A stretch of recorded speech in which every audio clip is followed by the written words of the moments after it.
Good evening and welcome back to Vegas October 1 Sounds. Tonight I'm going to do a video that talks about why I'm doing what I'm doing at the moment and where it's headed. Remember a couple of videos back we talked about sniper rounds, and that took a little bit of a turn off course, and I'm still in the process of looking at those sniper rounds, and one of the things that I need to sufficiently analyze them is to establish a timeline such that I can place the sounds on the video recordings in real time with a measurement that's accurate enough to give me some real data. And while I'm doing that, I'm going back and consolidating a lot of my work, both numerically and algorithmically, to make it more presentable. So tonight what I want to do is to present a short time outline of what's going to be happening in the next few videos and why. Now, we all have several questions that we want answered about this shooting, and we want them answered in a way that, one, we can understand them, and two, that we can believe them, three, that they make sense, and four, that they can be challenged and stand stationary and steady and reliably. And that's what my channel is all about, which is trying to provide answers and at the same time trying to provide understanding. I've probably presented more understanding at this point than I have absolute answers. And of course, absolute answers always require numbers. And the basic questions that we all want answered is, who did the shooting, which I'll never be able to answer, where was it from, how many rounds, were there any people were there any other people involved, and those sort of things. And concretely we can answer, where was the shooter located, plus or minus, an error margin. We can tell you how many rounds were fired, and that sort of things. And there's several different ways of approaching it, and I do a couple different ones, and tonight I'm going to talk about that, and I'm going to start right at the very basic. What do we need to know to come up with answers to these questions? So, recently, I've been talking about doing a timeline based upon the alignment of videos. Now, that's not to say I don't have a timeline, because as you recall, I have a very complete timeline, but it's not relative to, how should I say it? It doesn't reflect accurately when the sounds arrived. It mushes them all together as though the sounds were occurring for all videos at one spot in the venue. And I use the muzzle blast as the basis for that, and it's a very accurate timeline. It's accurate down to a few milliseconds. But what it doesn't tell me is when those events occurred at a real time, and show me the separation in the sounds from video to video. So anyway, to get a separation from video to video, i.e. if I have the first shot of the first volley recorded on 10 videos, it's not going to appear on them all at the same time, where the same time is, a real-time clock. Because of the delay in the sound traveling from the shooter's location to each video, there's going to be a delay. And that's what I've been working on recently. I have lots and lots of data, but it isn't necessarily the data I need to do particular sniper rounds, because that wasn't the focus of the investigation. So I'm going back and I'm revamping the data, and I'm revamping it in a way that I can present it to you in a very straightforward, logical fashion. So, and one of the techniques that is used is to take videos and align them based upon common visual events. And I have a couple different events. Well, actually I have dozens of events, but one of the places that I look to first, because it's the most common and the most videos, is the sign out in front of the Mandalay Bay. And in this case we have a video from batch 11, video number 96, from the cop cams. And this is the second version of the type of cameras they're using, and therefore it has these imprints up on the upper right hand side showing us the officer's badge number over here in the last 4 digits. the time, Zulu time, the date, and of course the type of camera, non-flex 2 or Axon Flex 2. And now these time measurements vary down by 1 second.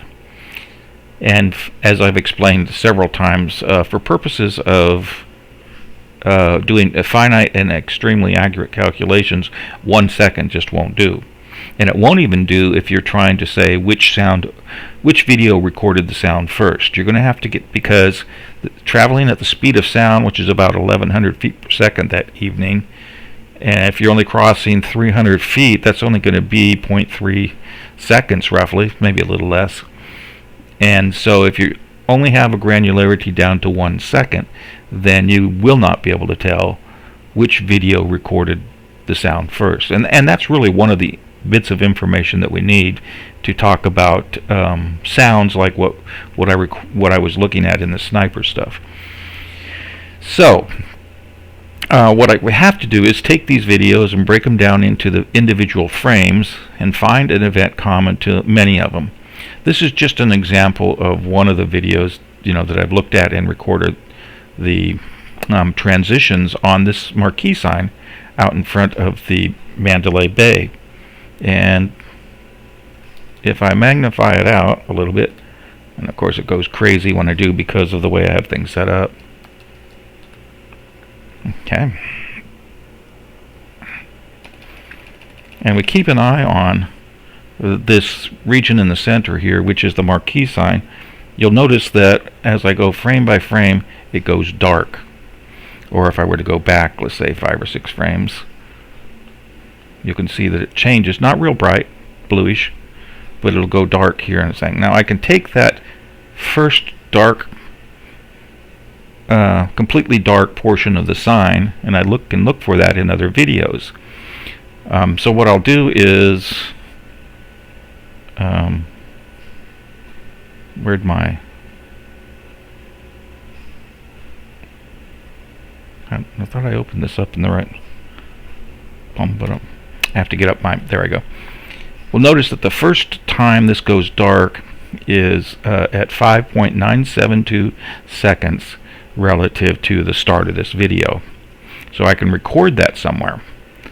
And I can do this, and then I can go to another video and find that same exact occurrence. It'll be a different time in a different video, and then I'll match them up, and then that's one point in common, and now I have to have another point in common to measure them, which I use muzzle blasts. So I'll then record. Well, let's just go over to the I have a table of it here. Here we go. Here's an example of 3 different videos that I've used. The Oasis, which is out at the Oasis Apartments, the Raymond Page, and then the Across video, which is that guy, as I've said many, many times now, standing on top of the, what I think is bathrooms right there near the VIP tent on the west side of the venue. So what I've done is, for that event, that dark event, and it lasts a few frames. Sometimes it's 5 frames, sometimes it's 20 frames, sometimes it's 30 frames. So what I do is, for that video, is I take the time at which that event started, I take the time at which it ended, and I measure the time between the start and the end. And then I go and I pick a point. I pick a point of the gunshot sounds, and I pick the same point across all the videos, and I mark them on that video, and I come up with a difference between the time at which that audio event occurred, and it doesn't have to be gunshot, it can be anything, but we're interested in gunshot, so that's what we're going to measure. So we got the gunshot occurring at 79.213 seconds, and we have, in this case I chose the end point. I guess I probably should pull up that video, but we'll do that in a second. I chose the end point of this dark region because it went from a dark to a light very quickly in 1 frame, and it was more accurate than the front, which went from a light to a dark in 2 or 3 frames. So I chose that, and then I measured the difference between them. And so we get a basic offset in the video between the the audio sound of the muzzle blast being recorded on the video and this event. And so now I can compare these gaps for all the videos. And the closer you are to the shooter, then the larger the gap, because the sound gets there, and it shifts the recording sound further away from when the event occurred.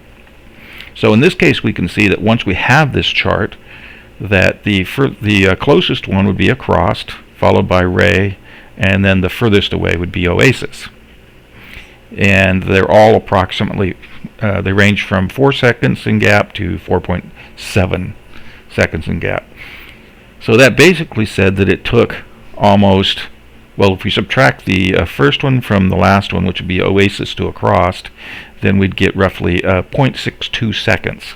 So it took 0.62 seconds longer for sound to reach Oasis than it did for sound to read across. And similarly, we could do the same thing, and we can measure those deltas. And then we can come down and we can do the same thing for our little experiment where we measured Euclidean distance between things and did a little simulation for the shots. And then we can compare the two, and they should match. But more importantly is, somewhere up here on this little thing of comparing and measuring these visual events on a lot of videos, you'll come up with a large conglomerate of these gap times for particular events. And it takes more than one event per video, both light and sound, to nail things down, because some of these videos, like both Ray and, well, on this one just Ray, it's moving. And so every time the camera moves, you have to establish a new event or make an accommodation for how far he traveled and how much that's going to change the Euclidean distance, and it becomes a real pain in the butt.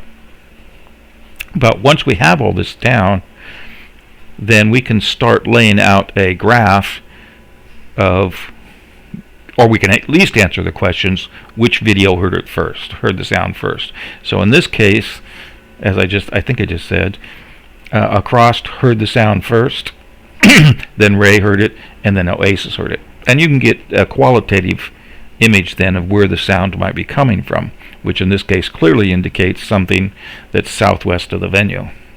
And so this is just one technique for that.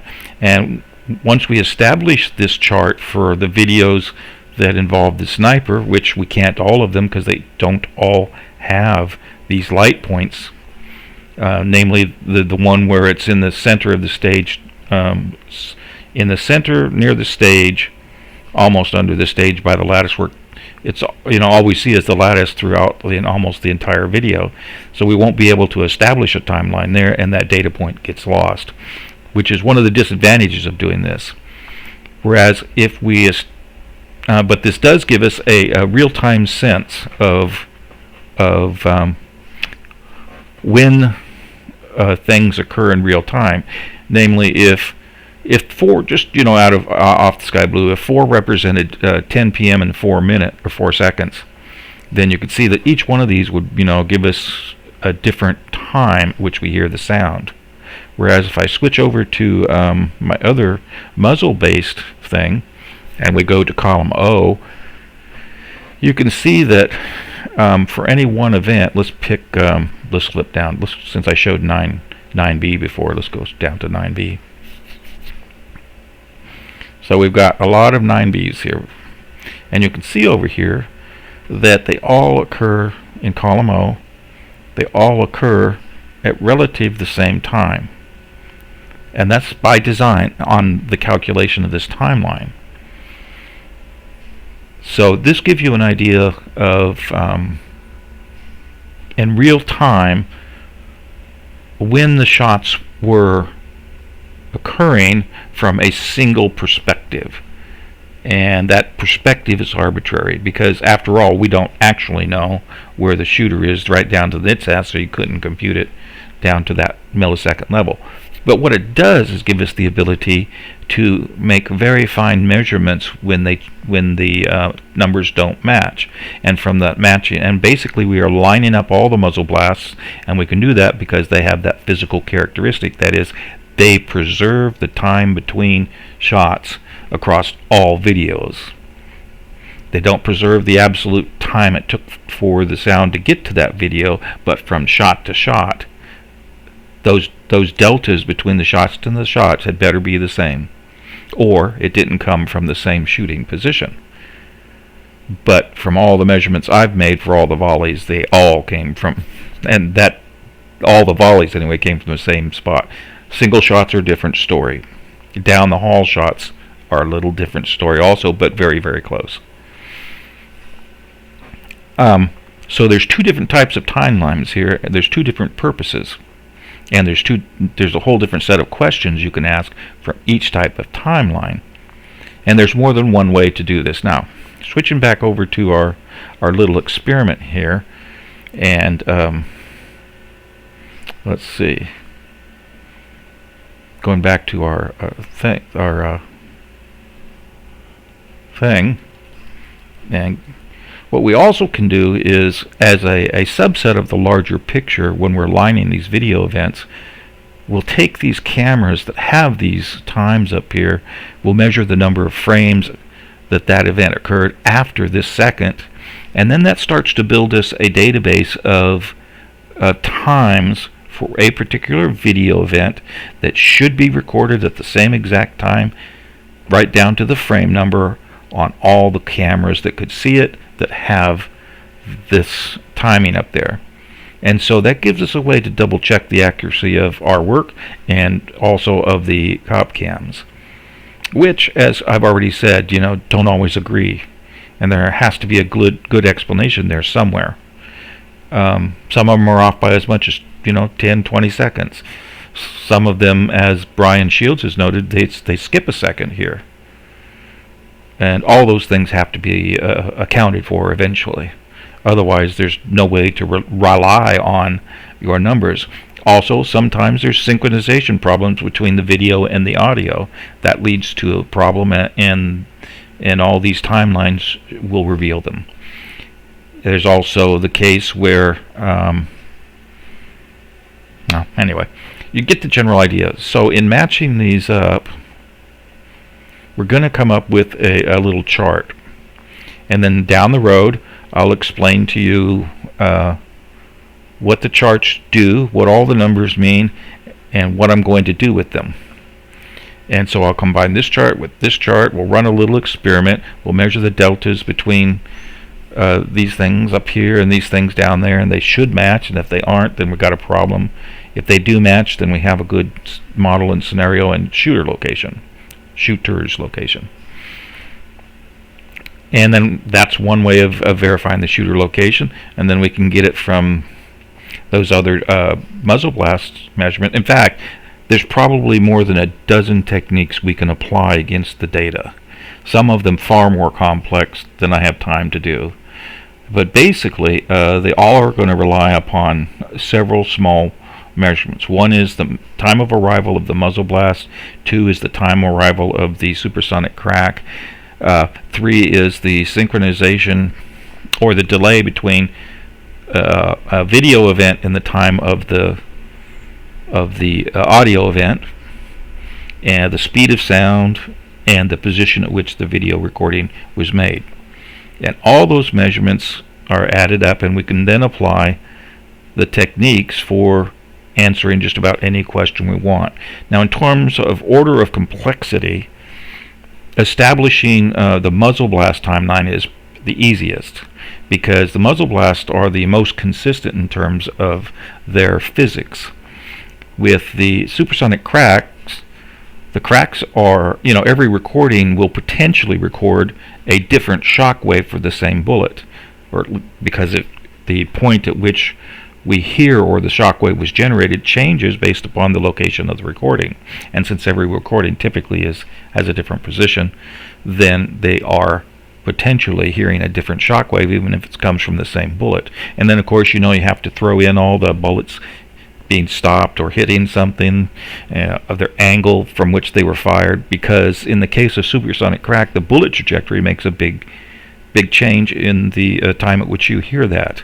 As I explained in the last video, particularly with the shooting location from room 135 and the bullets having to be down at an angle, then you get a lot more interesting phenomena, shall we say, than you would with a shooter on the ground just firing outwards and just having to account for the bullet drop because of gravity.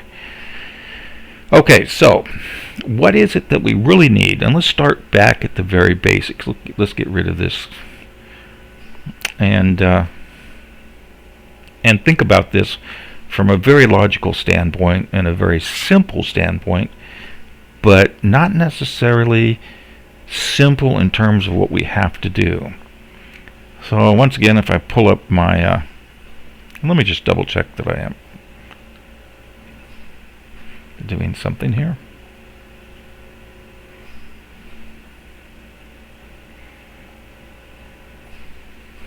Yep, we are recording, so that's great. Alright, back to drawing. So we're going to get into drawing mode here now, because I'm going to ask some simple questions, and I'm going to show you the roadmap. So the first thing we want to ask is when. When did the event happen? Well, when is relative to what you want to know. For example, we want to know that it happened at 10:05 p.m. Okay, well that's great. And an event that happens at 10:05 p.m., an audio event at any other location than one, will have a different time. So, for example, a bullet being fired at 10:05, and we better make this very precise now, 10:05 and 1/100th of a second, or 10th of a second, excuse me, 100 milliseconds at room 135.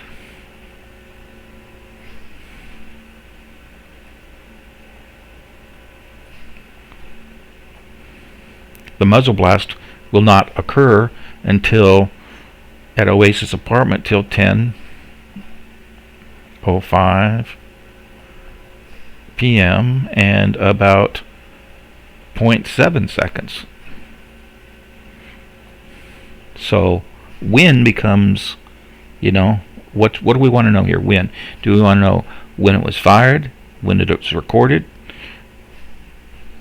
or do we want to know when in the sequence? Do we want to know relative to the when the last bullet was fired?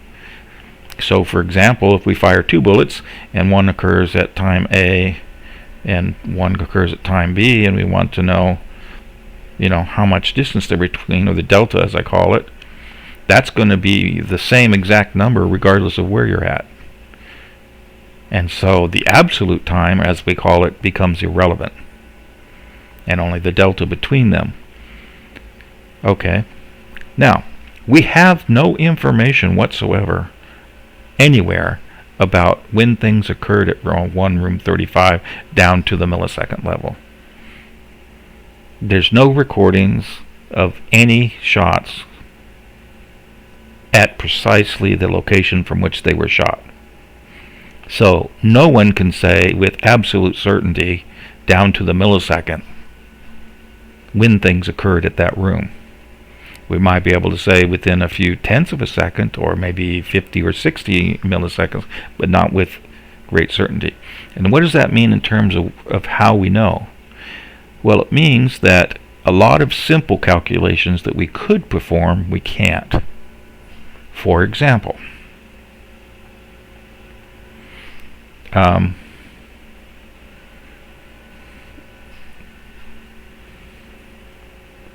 if we knew that a bullet was fired at, let's say, 1 second.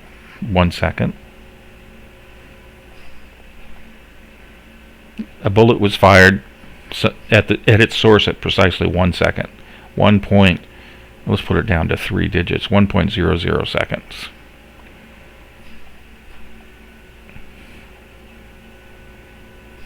and then at some recording from position A, we hear it at 1.235 seconds. Okay, and if the speed of sound, which I've always designated with C naught here, was equal to 1,000 feet per second, just as a calculation, then we could calculate how far away we are from the source, which would be the difference between that and that. 1 second and 1.235 second would be 0.235 seconds, when multiplied by the speed of sound of 1,000 would give us 235 feet away. Okay? So if we knew the time that the event happened at its source, it would be essentially trivial, and the time at which it was recorded, then it would be essentially trivial to compute the distance between us. Well, we have the inverse problem. We have a recording with a time, and we want to know distance, but we don't know when the event really occurred, so therefore we can't measure that time between us. So with one point on one video of one muzzle blast, we're at a quandary. We have no basis to make a calculation. All we have is a time on one video. So that's why the trivial problem that we just described, if you know the time at which the event occurred, you can make some very simple calculations based upon the difference in time between when it occurred and when we recorded it. What we have instead is multiple recordings with no absolute time. And so we're left trying to figure out both the distance to the source and the relative time, or the absolute time at which it started. Alright, so what we attempt to do then is we attempt to solve one of those problems. One way of approaching it, there are many different ways. One way of approaching it is to synchronize these videos, and we can get an alignment down to one frame is going to give us 33 milliseconds. So we can align it per frame and just go ahead and accept that we could be off by 1, 2, 3, or 4 frames difference, and we align these videos, and it doesn't matter what the quote-unquote total absolute time is. It only matters what the relative time is from that video event to when we do it, from when we record the sound. So if we go ahead and we line it up with the marquee, or if we wanted to measure the first shots fired, we could line up the performances on the stage, because multiple cameras recorded those big signs, which are easy to synchronize to easy is a bad word. It's a straightforward process to line up the signs on multiple videos. But after that event stops, then those images are no longer available, and the only real reliable thing that's common to a good portion of videos is that marquee sign out in front. And then again, there are a lot of important videos where that marquee sign is not visible. For example, one of the videos in late January that I'm going to be working with is the one which was shot from the like the Coca-Cola things, but on the west side. And it's a very famous one where you can look out and you see people vaping out there, standing like there's nothing going on. Some people running by, the bullets flying by, and that never records the marquee sign. So the timing on that one is kind of left out in the woods. Now we can approximate the timing with the muzzle blast sheet, but then that's going to be relative to the delay that occurs at that location. But nevertheless, we can get a real good. We know from the audio, in the audio when the sound occurred. We can see something happening out there. We can calculate approximately the distance between the audio or the video event out there. Let's say we see a cup moving. That one has a cup moving in it. And we look at the audio and we see a shot that occurred either before or after that. And we can do a few simple physics calculations and determine whether or not a round that corresponds to the audio that we hear, the muzzle blast, was related to something hitting that cup. And I'll be doing that kind of stuff later in January, or maybe early February. But anyway, back to our issue is that for the videos that do record the transitions in the marquee sign, we can establish this absolute event in time, and from that we can come up with the difference between well, as I pointed out, let's say, for example, we have the across video, and that table, you know, said that that across occurred at, what was it, minus 4.69, let's say, just numbers there, and then the Oasis one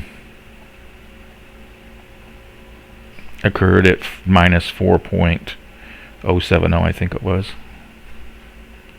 And we can get a delta here, the time between them, of 0.62 seconds.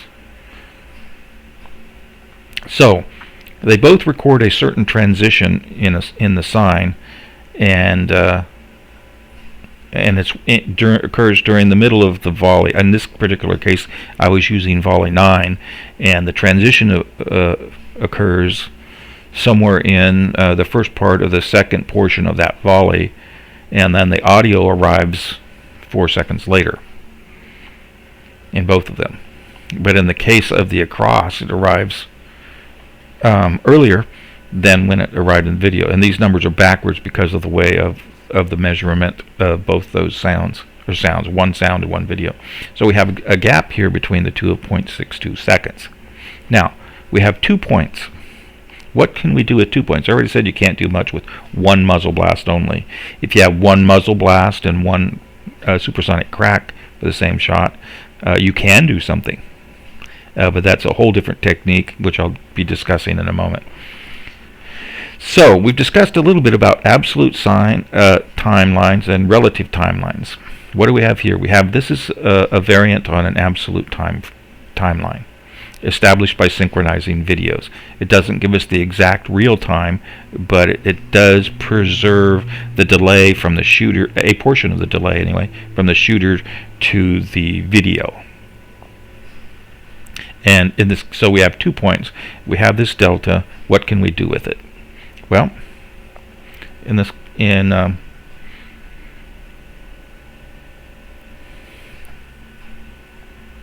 2 points.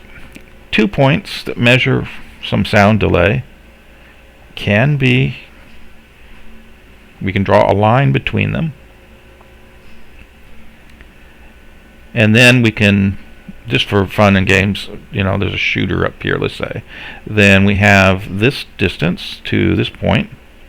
Let's call this point A and point B. Okay, so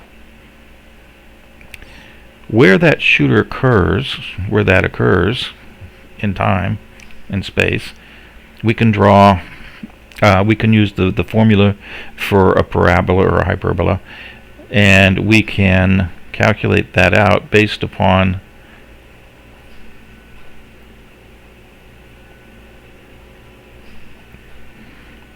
wasn't very good on the left one here.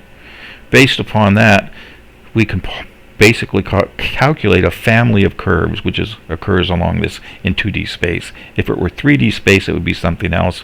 I forget the exact name, but it looks a lot like the nose cone of a plane or a fighter jet. But from that, we can plot these parabolas, and then underneath it, we can plot. Let's see. We could plot the. We could overlay that on top of the Google Maps data map, venues over here, and determine that, this is the venue type thing, that this occurred at a particular point on that Google map, plus or minus an error. And but it occurs all along this line, the green line. So we don't know yet where, and this one too for that matter, but since A arrived before B, we can eliminate that one over there. that portion of the solution. So then we can focus our attention on this one and say, okay, well, we've got this line at which possible shooter locations are. Well, that's where we come up with a second set of points. So if we were to use another pair of points here, and we do the same type of thing, we establish the line of symmetry, we establish their focal points, that there, we already have those points here, that's the focal point. Then the parabola would be drawn kind of like let's see, this one will be wide. I didn't do a very good job. But anyway, if that were an accurate representation, then the solution to where the shooter was would be here. In reality, it intersects more out there. I just have not drawn this properly. So that's what we can do with 2 points. All right. Now, for the astute reader, what he's going to say is that, hey, wait a minute, 2 points only determines a line and not a plane. So, yeah, that's in fact correct. 2 points like this simply determine a line, a parabola, on 2 dimensionals, which is an XY thing. And we'd have to have another point if we also wanted to solve for the elevation. So, but that's one technique, briefly explained. Let's see, I think, yeah, we can go over to the Carnegie Mellon guys, and they have a little bit better graph. And they've used that exact same technique. And I'll run you through it all. Let's get rid of the stuff here before we confuse ourselves.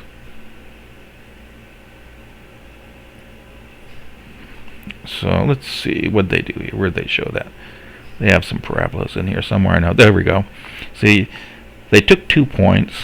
They plotted the solution basically on the parabolas, eliminated this left-hand side because the first to arrive at from our absolute timeline was on the right, which would, in our example, would have been Oasis and across. And then they took that and they overlaid it on top of a Google Maps thing. And we'll be doing something very, very similar. And that's what you can get from 2 points. But 2 points only determines... Oh, well, this is just one. They had to intersect them. Let's see, they have a picture somewhere here of when they intersected them. And I thought they did.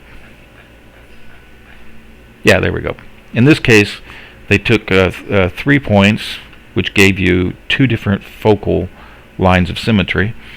And you can see that in one case, the parabolas went kind of wide, and the other case they went a little narrower, but where they intersect will be the highest probability of the shooter location. And it is a probability because when you start introducing the errors and the different speeds of bullets and the different speeds of sound, then you get a much wider region for where the shooter could be than if all those things were known. So we really have 5 variables, as I explained earlier. You know, we got position, we got time of arrival, we got the velocity of the bullet, we have the speed of sound, and a couple other minor ones. All right, so that's kind of a rough explanation of that technique. Another technique that I'll use is what we call a classical triangulation, where we have a weapon being fired somewhere at this point, and then we've got multiple receiving points. Let's mark one there, let's mark one there, let's mark one over here, and we'll call them, let's call this P up there. I don't like that.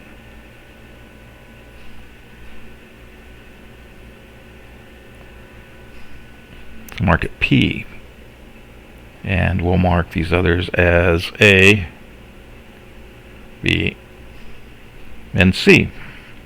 So when this weapon discharges, the muzzle blast starts propagating out, and of course it's going to arrive at these various places at different times.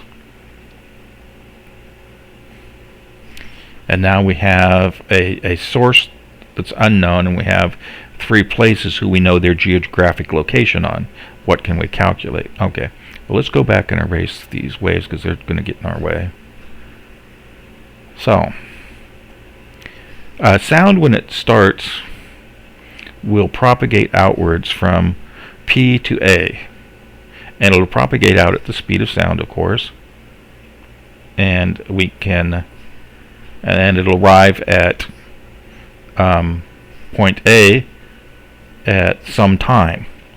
It will do the same thing for points B and point C. Now,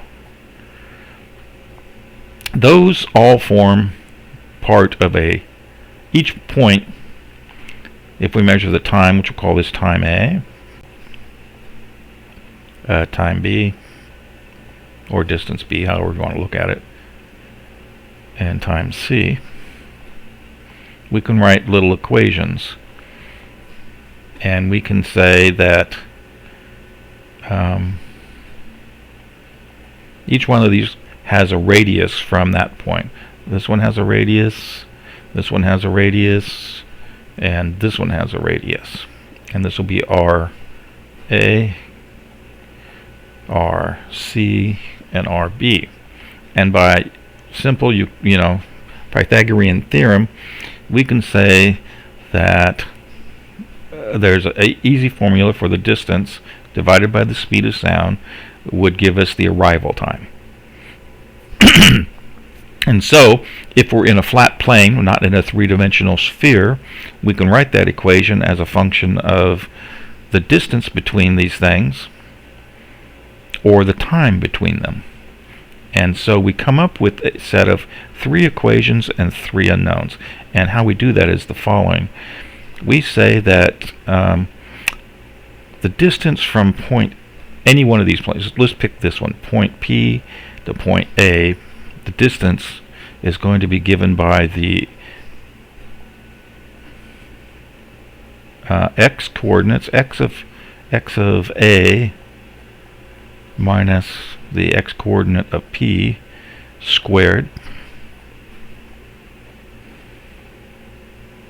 Okay, plus the same thing for the y coordinate. So it would be the y coordinate of should have been A over here, A. Y coordinate of A minus the y coordinate of P squared will equal R sub A squared. Okay. Now, we don't know R, and that's what we're looking for. But we can substitute in for R in any of these, just divide everything by the speed of sound, everything in relative to time. Okay, but let's measure the number of variables here. We know the position of A. So we know, and I'll cross off the ones we know. We know X sub A, or Y sub A. We know A point A's X and Y. I do that a little bit better with a different color.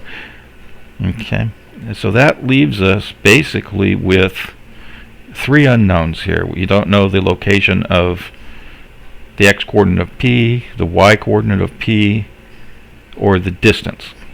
So that's 3 unknowns, and we can write those equations for each one of these things, and we can then have a system of 3 equations and 3 unknowns. And there's many different ways of solving that. Some boil down to a simple substitution.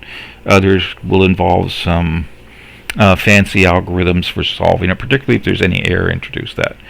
And the general rule is that if you have n unknowns, then you need n independent equations. So if you have 2 unknowns, you need 2 equations. If you have 3 unknowns, you need 3 equations. If you have 5 unknowns, then you need 5 equations to come up with a definite solution. But in this case, we have 3 unknowns, and so we need 3 points to solve this problem. And we can solve it. So, well, what does that look like? Basically, since we're dealing with the Euclidean distance, that'll give us on a two-dimensional surface a solution that looks like this kind of thing. It'll look kind of like a concentric circles with in here, particularly when you include the variations in the speed of the bullet, the speed of sound, and the error in the thing. So it looks a lot like a donut or a toroid in three-dimensional space. And between those lines will give us that family of curves that identifies the shooting location. And as you can see, it doesn't identify direction, but with our absolute time scale, we could then pin, well, if you do this on multiple different points, I've got lots of points. If I have 12 points, I can come up with four of these things, and I should be able to get a better idea of where it is, or I can apply the absolute time and work these things out. And you overlay this onto a Google map, you'll overlay it onto your hyperbola, and you start narrowing out where the solution to distance, elevation, and time all can be. That'll be something that I also cover as a technique. So let's talk about another technique for finding out these things. All right. What we do is call this the general search algorithm. What we do is we take a proposal for what we need to know distance, we need to know the velocity of the bullet, we need to know the velocity of sound, C naught sound, and we don't need to know in this case particularly the projectile path.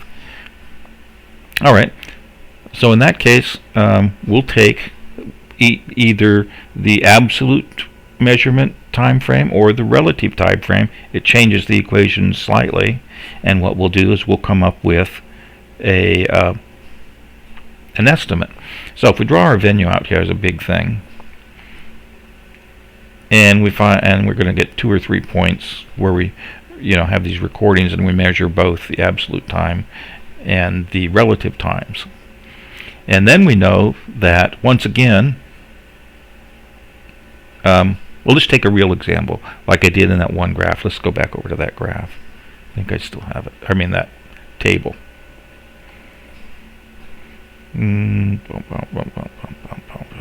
Oh, it was over on my compute side. Yeah, here we go. So in this particular situation, what I did was I measured lag. Okay? And then I proposed a shooting location of room 135. And then, knowing that shooting location,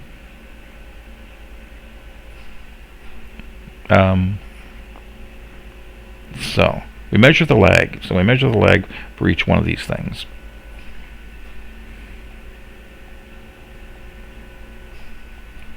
Lag for each one of them. And then we propose a shoot. Let's say I'd proposed it over here. And we know all these locations, and our proposed location is here. Then I'd run a simulation or a search, and from that simulation I would calculate these Euclidean distances. I would then calculate the muzzle blast time of arrival based upon Euclidean distance divided by the speed of sound, and that would give me an estimate of when the muzzle blast would arrive for that shooting location. And I'd subtract from it the lag, and I'd get when the supersonic crack should have arrived. And then I'd go back over to my absolute scale and do that calculation, and they should jive. And if they don't, then I change the location to where I try. And a simple trial and error, and that's what computers are good for. And there'll be a couple places that have smaller errors than the other, and that's where the shooting location will be. And that's an overall simplified approach to what we call the general search approach. And you can narrow it down. You can take the big wide donut from one of those solutions that I was just talking about, and then you can take this search technique and you can narrow down the location that way a little better by minimizing the difference in errors between all these solutions. Or you can take the parabolas and do the same exact thing. That would be a third method of doing it. Another method, and I will be doing that, and I will be showing you the results. But in each case, we're dependent upon a couple different things. One is absolute time and relative time. For example, measuring the lag. Measuring the lag, I don't need anything but the audio and a spectrogram, and I can show you precisely where the lag occurred in the video, and I can measure it precisely down to the millisecond. And so in that case, all I have to do then is propose a shooting location and run through all possible shooting locations, and come up with a reasonable solution to shooting location. Doesn't mean it's the absolutely precise location, but it's reasonable. And we can run several different scenarios like that, varying the bullet speed, the bullet drop, all sorts of different things, and come up with things. The problem is that there typically is more than one solution to all these things. And so you have to have some criteria for figuring out what is the better solution. And that's where the tricky part comes in.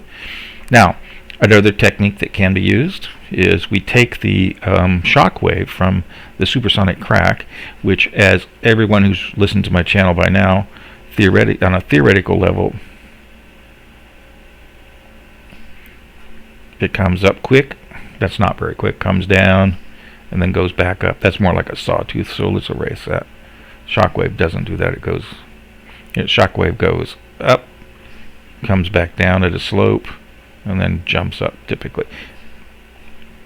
So if we have a good measure of shockwave, which we don't really, then what we can say is, and this is the zero line, then we can measure from the time of this to the time of that, or here, it doesn't really matter.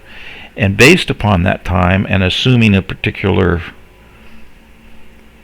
well, I'll just go into it later. But anyway, based upon these measurements, there is a formula involving about 10 different variables in which we can predict, one, the distance from the bullet path, which is the miss distance.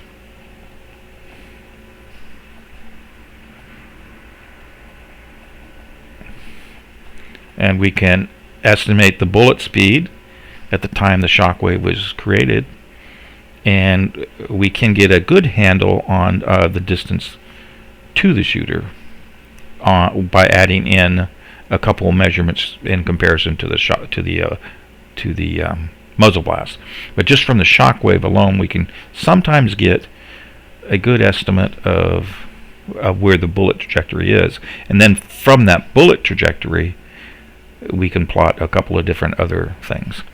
Now this one in particular is really dependent upon the sampling rate, and for us we only have 44 kilohertz.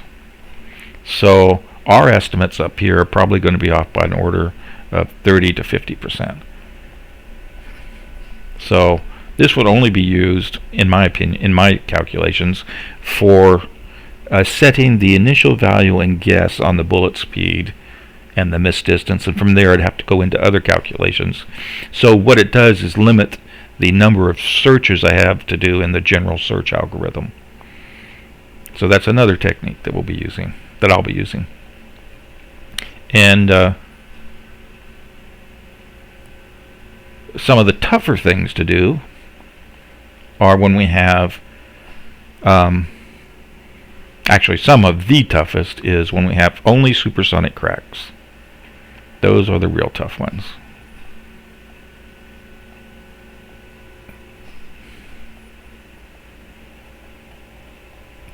So, as many of you have realized by now, the time of arrival of supersonic cracks is a function of miss distance, downrange distance, speed of sound, speed of the bullet, the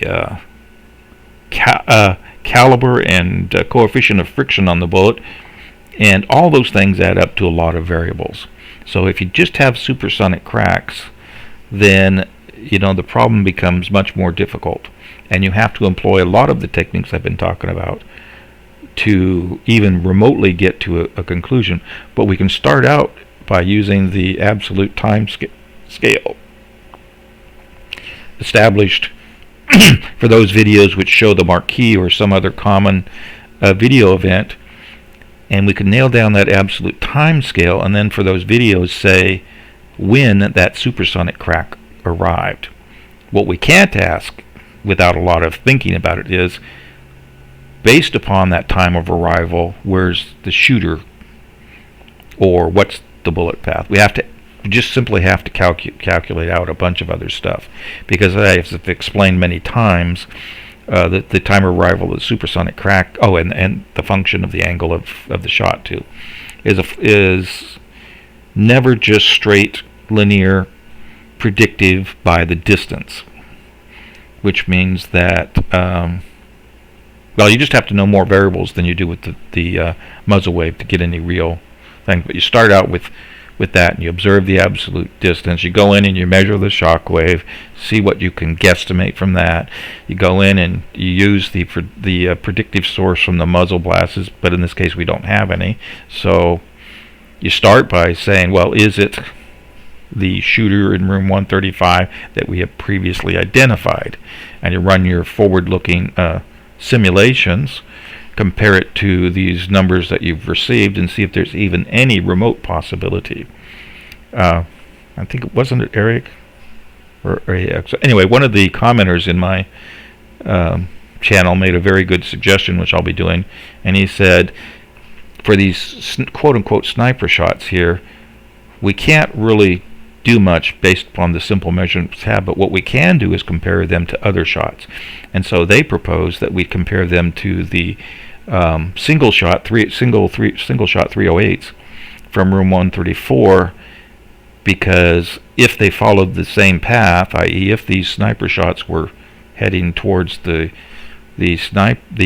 tanks and were coming from up there, then we could at least say they'd have to have the same approximate time of arrival for the supersonic crack as those shots do, and if they don't, we could at least eliminate them from there. And so that's one technique that is pretty good. And similarly, we could run a bunch of simulations using a bunch of variables and find out which one matched the data for those absolute value time of arrivals for those supersonic cracks. Now that's a very time consuming and cumbersome and error prone technique, but it's probably the last defense in trying to determine what those sounds are all about. Another technique that we can use that is good is, rather than establishing timelines based upon muzzle blast arrival or coordination with a video event like the marquee, we can also do the same exact thing we do with the marquee, except with a second independent sound source. So, for example, with the early shots, the first single shots that occurred at the very start of this massacre, we have a lot of music going on and a lot of things that are coming from the speakers that we can place in time definitely. So if we take several videos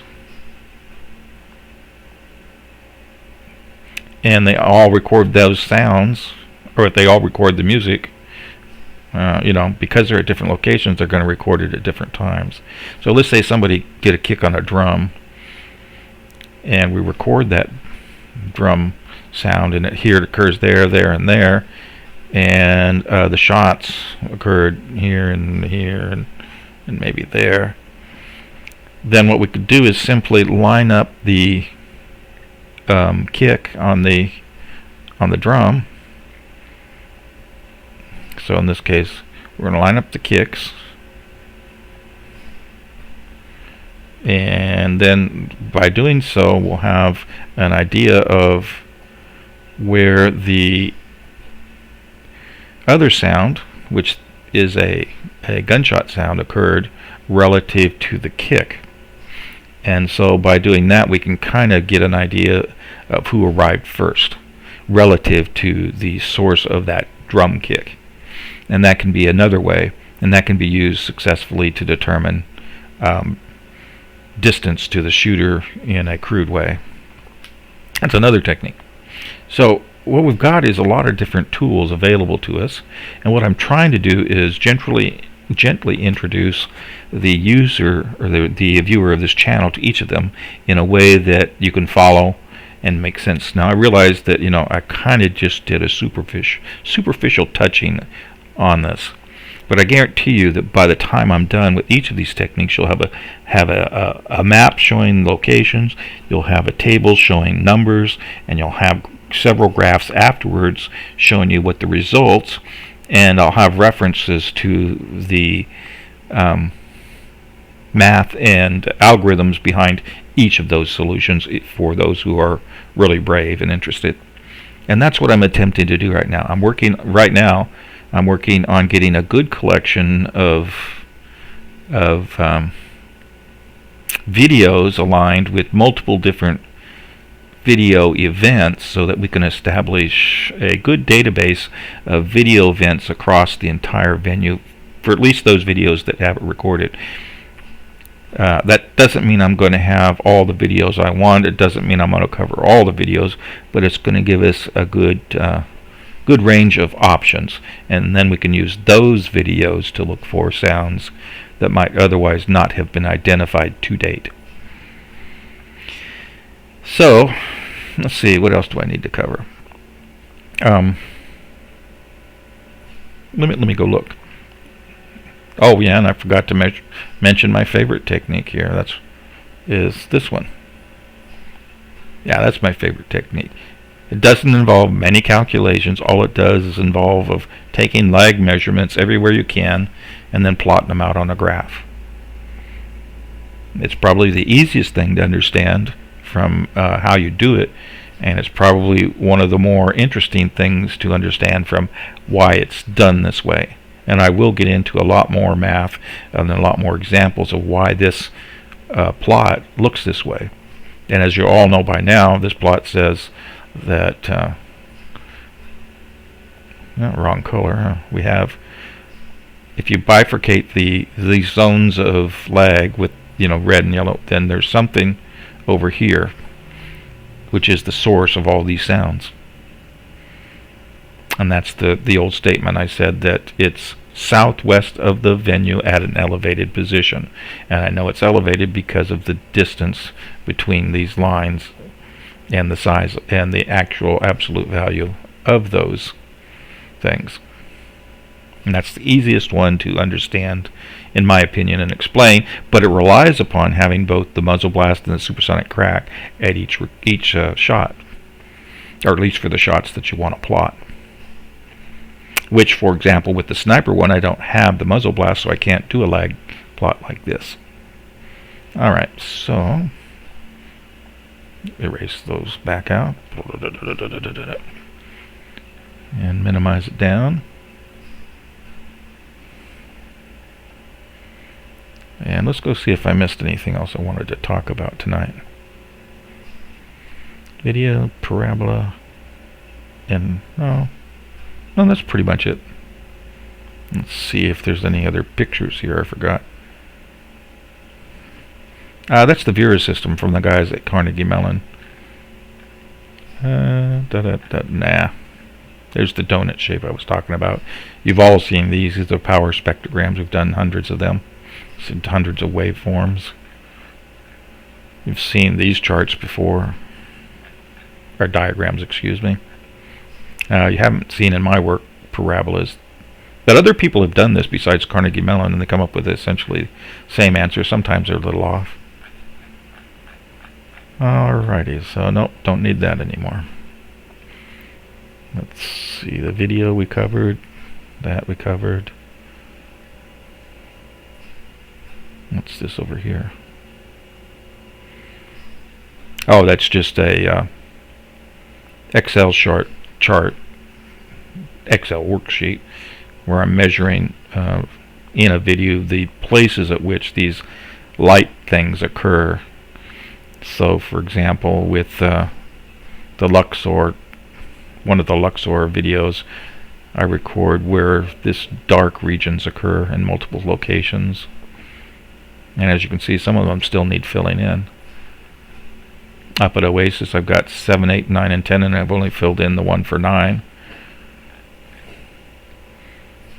And all these need filling in still. And that's just for the marquee for a couple of different events. So we don't need that anymore. We already covered this. Yeah. Hadn't talked about rate of fire yet in terms of how that could come into play with some of this, but I don't need it, so let's get rid of that. Okay, so it looks like I've covered everything. Alright, so that's what I'm doing, that's where I'm headed. You know, some of this stuff is going to take a while, but in late January, early February, I'm going to switch over and focus on a couple other things.